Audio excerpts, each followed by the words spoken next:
السلام عليكم يا جماعة، حابب أكلمكم النهاردة عن قصة بطل عادي من وسطنا اسمه خالد.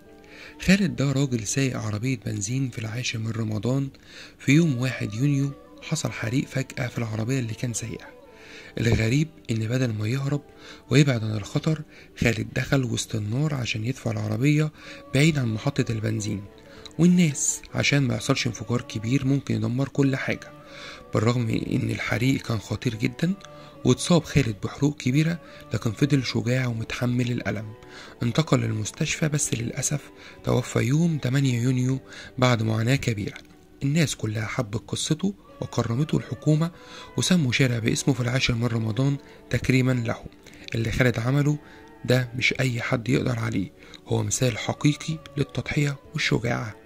خلينا نفتكر دايما الناس اللي بتضحي عشان سلامتنا وحياتنا، الناس العادية اللي بتبقى أبطال من غير ما نعرف. كان معكم حسام حسن من قلب الحدث.